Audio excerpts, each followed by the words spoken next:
با درود بینندگان عزیز، ساعت به وقت پراگنده هست و من شاله گلخوجه چون همیشه در این وقت برای شما در چند دقیقه دیگر خبرهای تازه را میگم و تشکر که ما رو تماشا میکنید. امیدوارم تا آخر صحبت ما رو همراه خواهید بود و البته یادتان نرود که 3 ساعت پس من همه شما رو در برنامه خبری با گزارش‌های روز از تاجیکستان و جهان منتظر خواهم بود. در زمان پاندمی کووید 19 40% مهاجران در روسیه کار خود را از دست دادند. در این باره نشریه کامرسانت نوشته است این رقم در پی نظرپرسی اکادمی خواجگیداری و خدمات دولتی روسیه به دست آمده است. این پژوهش نشان داده است که در زمان پاندمی 51% مهاجران پرسیده شده از منبع درآمد خود محروم شدند، در حالی که از حساب مردم بومی تنها 21% گفتند که بی درآمد ماندند. همچنین معلوم شده است بیشتر مهاجران دقیق‌ترش 42% آنها پسنداز داشتند، ولی این مبلغ تنها برای مدت کوتاه دوره کارانتین کفایت کرده است. همگی 10% مهاجران توانستند با مبلغ‌های ذخیره کردهشان 3 ماه کارانتین را پشت سر کنند. اکثریت بعد تمام شدن این مبلغ‌ها رو به رحم خدا ماندند. در پژوهش ذکر شده است که در 4 ماه اول سال جاری میزان مهاجرت نسبت به همین دوره سال گذشته بیش از 2 برابر کمتر شده است. با این همه با وجود بسته بودن مرزها بنابر پاندمی کرونا ویروس نو همان 10,000 خارجیان به روسیه آمدند. در مرحله اول کارانتین پیش بینی میشد که از بیپولی و نداشتن امکانات بازگشت به وطن جنایتکاری بین مهاجران می‌افزاید، ولی این تخمین ها باطل برآمده است. بنابر معلومات وزارت کارهای داخلی روسیه در ماه اپریل امور جنایتکاری بین مهاجران برعکس نزدیک 10% کمتر شده است. پژوهشگران میگویند کمک هموطنان و هم محل‌ها برای از گرسنگی رهانیدن مهاجران نقش اساسی بازیده است. یعنی به فرق از مردم محلی روسیه، مهاجران دست همدیگر را در این وقت گرفتند. در این برابر نظرسنجی نشان داده است که در زمان کارانتین نظر به روزها شهروندان خارجی کمتر به بیرون برآمدند. یعنی 48% مهاجران در این دوره از ملاقات با دوستان، رفتن به ورزشگاه و سیر و گشت در کوچه خودداری نمودند. بینندگان عزیز، برخی از شما ضمن پخش نوید بامدادی پرسیدید که سنه دقیق گشودن مرزها و راه اندازی پروازهای دائمی کی است. دوستان، بار دیگر تکرار میکنم که به این سوال حالا برایتان کسی جواب انیق دادن نمیتواند.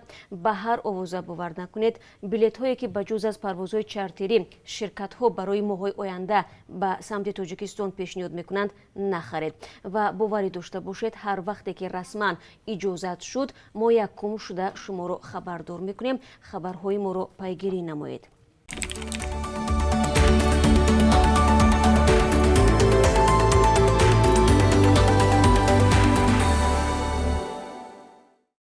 دیروز تحت رهبری معاون وزیر تندرستی تاجیکستان جهت قبول، تشخیص و معالجه شهروندانی که از کشورهای خارجی به تاجیکستان وارد می‌گردند جلسه دایر شد. مقامات تندرستی میگویند همه آن شهروندانی که از کشورهای گوناگون خارجی به تاجیکستان میآیند به طور حتمی از تشخیص کووید 19 میگذرند. اگر نتیجه های تشخیص منفی بود شهروند را به خانه هایشان رخصت میکنند، ولی اگر مثبت است به معالجه فرا میگیرند. تا امروز در تن 10 مهاجران تاجیکی که به وطن از کشورهای گوناگون آورده شدند ویروس کووید 19 آشکار گردیده است. در همین حال قاسم جومرت توقیف پرزیدنت قزاقستان گفت که به خاطر فوتیدگان کرونا ویروس در کشورش 13 ایول روز ماتم ملی اعلام می شود. وی همزمان به شهروندانی که نزدیکانشان را از دست دادند اظهار همدردی کرد و از دیگران خواست که ناامید نشوند و خود را بر افتادگی نسپارند. رئیس جمهوری قزاقستان از رهبران قبلی وزارت تندرستی انتقاد کرد. او در پیام تلویزیونی خود درباره خطاهای سیستم رهبری پیشین وزارت تندرستی و کار سستی حکومت محلی در این زمینه سخن گفت. روز 25 ایون وزیر تندرستی قزاقستان عوض کرده شد. به جای یلجان بیرتانوف که بنابر کووید 19 در کارانتین به سر میبرد، الکسی سوی وزیر تندرستی قزاقستان تعیین گردید. به اطلاع رسمی در قزاقستان 51,000 کس به کرونا ویروس گرفتار و 264 تن از این وبا فوتیده است. سر از 5 ایول قزاقستان به دلیل موج دوم کرونا ویروس چاره‌های کارانتین را سخت‌تر کرد.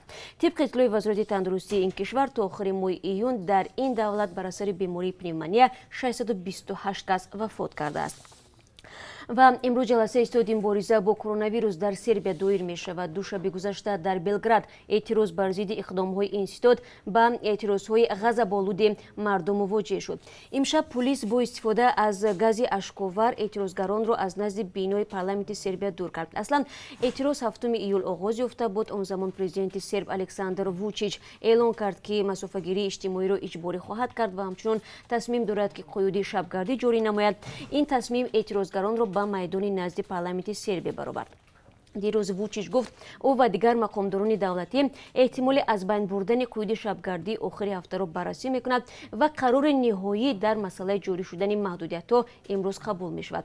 جای یادآوری است که دیروز بر علاوه بلگراد در شهر نوی ساد هم اعتراض خشونتبار جای داشت و اعتراضگران بینای پارلمانت سرب را سنگباران کردند. خبرگزاری آزیا پلوس میگوید که نرخ گاز مایع در پایتخت تاجیکستان 50% بلند شده است. به قول خبرگزاری این نوع سوزشواری که تقریبا 60% رانندگان تاجیک از آن استفاده میبرند از 2.5 سومانی به 3 سومانی و 80 درهم بالا رفته است. شرکت های وارد کننده گاز مایع سبب بالاروی را به آن نسبت میدهند که در کشور صادر کننده ارزش این مواد سوخت گران شده است. گاز مایع اساساً از قزاقستان وارد کرده می شود.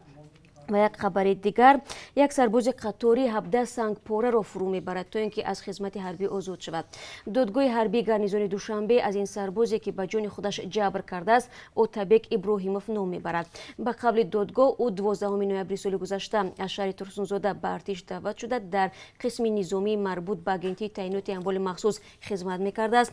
نامبرده بعد یک ماه به خدمت تاب نآورده 24 دکبر 7 سنگپاره را فرو میبرد و در بیمارخانه مرکزی حربی بستری کرده می شود.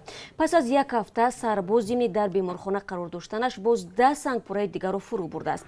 برای این عملش دادگاه حربی گارنیزون شهر دوشنبه اوتابک ابراهیموف را با گناه سرکشی از اجرای وظیفه‌های خدمتی حربی برای عضو معیب‌کنی به زندان محکوم کرد. اکنون این سرباز باید 2 سالش را پشت پنجره گذراند. و بینندگان عزیز، این چند خبری بود که من برای شما در این ساعت گفتم. بعد 3 ساعت دیگر من شما را در برنامه خبری با گزارش‌های روز منتظرم. تا آن دم خود را احتیاط کنید.